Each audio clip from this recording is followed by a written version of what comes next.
ঢাকা বিশ্ববিদ্যালয়ের টিএসসি চত্বরে তপ্ত রোদে তরুণ তরুণীর এই উপচে পড়া ভিড় থেকে স্পষ্ট হয়েছে বৈশাখ বরণে আজ অঘোষিত বিদ্রোহ চলছে। নতুন বছরকে বরণ করতে খড়তাপই শুধু নয়, অতীতের সব ভুল ভরা ইতিহাস থেকে মুখ ফিরিয়ে নেবে তারা। আগামী প্রজন্মের কাছে এক বসবাসযোগ্য পৃথিবী উপহার দিতে চান তারা। আজকে শুভ নববর্ষ, আমাদের জন্য এই দিনটা খুব ভালো আনন্দের দিন। আমরা অবশ্যই চাই এই দিনটা ফিরে আসুক।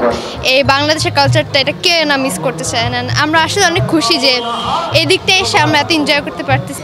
আজকে 1431 সালের প্রথম দিন, শুভ নববর্ষ আপনাদের সবাইকে।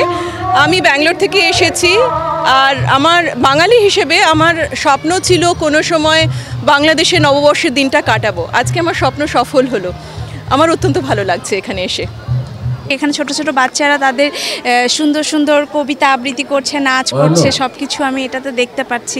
আমার খুব ভালো লাগতেছে যে এত ছোট বয়সে ওরা এত কিছু করতেছে, এত সাহসের সাথে তারা এত সুন্দর পারফরমেন্স করতেছে। যে শিশু কিশোররা আছে, সেই শিশু কিশোররা যদি বাঙালি জাগরণে জাগ্রত হয়ে তাদের মনকে বিকশিত করতে পারে, বাঙালি জাতিসত্তার যে দর্শন, সে দর্শনে যদি আমাদের শিশু কিশোররা বেড়ে উঠতে পারে, বড় হতে পারে, তবেই হবে আমাদের সমৃদ্ধশালী বাংলাদেশ।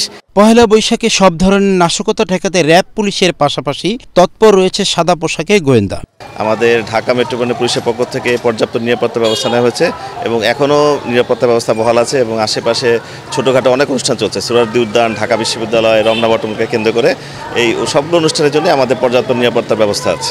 বৈশাখ বাঙালির সাংস্কৃতিক ধারক, তাই আনন্দ উৎসব যাতে কোনোভাবেই মাত্রা অতিক্রম না করে সেটাও মনে রাখার পরামর্শ সচেতন মহলের। শেখ সোহাগ, এশিয়ান টেলিভিশন, ঢাকা।